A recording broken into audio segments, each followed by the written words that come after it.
historia është ajo panorama për të cilën po përpiqen persona të tretë për t'ia shitur opinionit publik, por realiteti nuk është përplasja mes dy aksionerëve. Përplasja mes dy aksionerëve në një kompani private, qoftë kjo edhe në një projekt koncesionar, prap nuk është në një lajm që do të përbënte interes për opinionin publik, është një mosmarrëveshje mes tyre, e cila zgjidhet në rrugë ligjore, duke u drejtuar gjykatave dhe gjithë të tjera. Por servirja e informacioneve për opinionin publik dhe shitja e kësaj historie si një konflikt mes dy aksionerëve, është pikërisht ajo panorama e qëllimshme për të mbuluar një aferë korruptive shumë të madhe, sepse historia, plasja për opinionin publik ndodhi ditët e fundit, por gjatë gjithë kohës, domethënë në të gjithë katër vjeçarin e historikut të ndërtimit të aeroportit të Vlorës, ka qenë i gjithë koncesioni ka qenë një histori përplasjesh. Dhe të gjitha këto përplasjet sheshoheshin nga i njëjti person, nga kryeministri i vendit, nga Edi Rama. Unë doja të bëj një përmbledhje të shkurtër të gjithë historikut për ta kuptuar edhe qytetarët se duke shitur sot pjesë za si një përplasje aksionerësh, kuptohet se mund ta ketë fajin Bexhet Pacolli ose Valon Ademi, jo Vedat Ademi. Vedat thash? Po. Ose Valon Ademi. Në fakt tralala shkoi kjo punë si Dhe unë mendoj që personi kyç në këtë aferë korruptive është kryeministri i vendit Edi Rama, ndërsa Belinda Balluku është në rolin është një Erion Velie i radhës që ka ngrënë kumblla dhe dardh pas kurrizit kryeministrit. Historia e aeroportit të Vlorës, historia e aeroportit të Vlorës ka nisur diku në vitin 2017 dhe për herë të parë ka qenë një kompani turke e cila do të ndërtonte aeroportin dhe për mos u futur detajeve nuk u realizua i projekt për shkak të kushtit të 120 milion eurove që duhet t'ja garantonte shteti shqiptar në rast se fluturimet nuk do realizohen.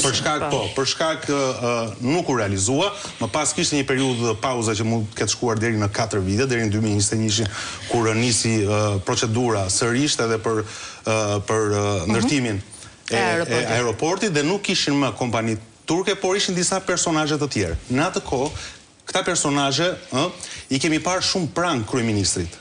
Pra, Bexhet Pacolli, i cili aktualisht është një nga personazhet kryesorë të kësaj historie. Bexhet Pacolli u shfaq krah Edi Ramës në vitin 2019, nga një politikan që kishte një marrëdhënie deri diku të ftohtë me kryeministrin shqiptar, në një politikan i cili kryeministri e shiti si bac në ndihmat që do t'jepte Bexhet Pacolli në rindërtimin. Nga ana tjetër kemi kompaninë turke e cila u fut në konsorcium, e cila ka ndërtuar spitalin memorial të Fierit. Edhe ky pas tërmetit. Po, edhe kjo, po prap në të njëjtën periudhë kemi dhe Valon Ademin me një 2%, i cili është një aksion i pakuptueshëm, nuk besoj për merjen, për ta shpjeguar se si për kush ishte interesi për përfshirjen në 2%, sepse nëse do të kishte një ekspertizë, do të kishte mjet apo diçka tjetër, do të futem me aksione 10, 15, 20, ako ju po është 2%. Që ka qenë ideja e Valonit në kryet herës për ta nuk futem me 2%. Ja ka propozuar ai Pacollit. Flasim për personazhe të ndryshëm, të cilët kanë pasur një pikë kontakti të vetme, që ishte kryeministri. Pra, Bexhet Pacolli, kompania turke dhe Valon Ademi që ka pasur Iden. I cili rezulton në bizneset të tjera në fakt, si një person ka marrë tendera të tjerë me një person i afërt i zëvendës kryeministrit. Dhe në atë periudhë me Edi Ramën bënin projekte të tjera. Çfarë ndodh?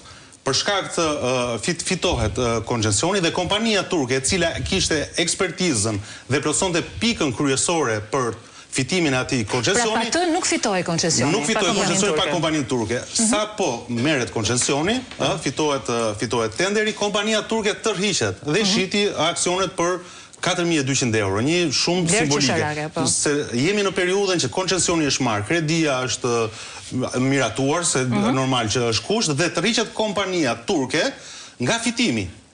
Kur çdo gjë ishte gati, po ndërtohet, do nisë ndërtimi e të tjera, kompania turke. Ajo që kishte kompetencën teknike. Kompania turke tërhiqet nga fitimi i saj dhe shiti aksionet për 4.200 euro që nuk ka asnjë logjik financiare, aq më pak biznesi. Çfarë ndodh?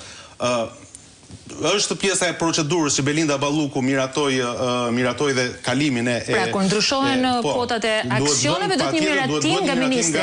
Sepse është autoriteti, domethënë, që ka pronësinë. Dhe çfarë ndodh në këtë periudhë? Mbulimi i kësaj problematike është bërë prap nga kryeministri, jo nga Belinda Balluku. Belinda Balluku bëri aktin që për cilën duhet të mbaj përgjegjësi ligjore, por është prap kryeministri Ramës që e mbuloi këtë pikë. Në inaugurimin e aeroportit të Vlorës, në 8 maj, Edi Rama ka dalë dhe ka thënë që aeroporti i Vlorës po bëhet me asistencën dhe është pjesë aeroporti i Minujit. Po, e vërtet.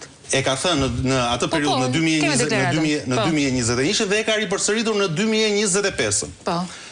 Dhe kjo përplasje që them që është më e hershme, pak muaj më parë, aeroporti Miniut jo vetëm që rikonfirmoi për herë të dytë që është tërhequr, por madje kërkoi që mos t'i përmendej më emrin në këtë histori sepse i dëmtonte imazhin. Pra, e kemi të faktuar edhe në këtë rast, e kemi të faktuar që jemi përballë një historie korruptive i një afere që ka detyruar si kompaninë turke, por edhe aeroportin e Miniut, një kompani serioze që të qëndronin jashtë të gjithë historisë. Ka një problematik shumë të hershme që unë mendoj që Edi Rama nuk do ta sakrifikonte për hatër të biznesit të Bexhet Pacollit. Është dëmi që shkaktonte në natyrë edhe biodiversitetit të zonës. Bexhet Pacolli ka qenë dhe me projekt tjetër në Shqipëri, në Kënetën e Karabastas. Dhe për shkak të kësaj problematike, qeveria shqiptare nuk ja miratoi. U anullua, u troq Pacolli e të tjera me radhë. Kurse për aeroportin e Vlorës shohim një situatë krejt tjetër. Ka pasur organizata ndërkombëtare të cilat e kanë kundërshtuar, ka pasur një rezolut të Parlamentit Evropian që kërkoi që të merreshin masa për të ndaluar këtë projekt dhe nuk u përfillon u injoruan totalisht nga ana e qeverisë shqiptare dhe nga ana e Edi Ramës. Nuk besoj se do të ishin interesat financiare dhe të projektit për llogarit Bexhet Pacolli dhe të tjerëve për të injoruar integrimin e Shqipërisë në Bashkimin Evropian, për sakrifikuar integrimin e Shqipërisë në Bashkimin Evropian. Aq më tepër, Romir, që këtu do të shtoja edhe një element tjetër, më fal që të ndërpres dhe më ndihmon ndoshta edhe Andi, po ne nuk po flasim për aeroportin e Vlorës si një mini aeroport të vogël, i cili kryen ca funksione të vogla turistike. Ne po flasim për Vlorën. Investim strategjik, pra? Është investim strategjik,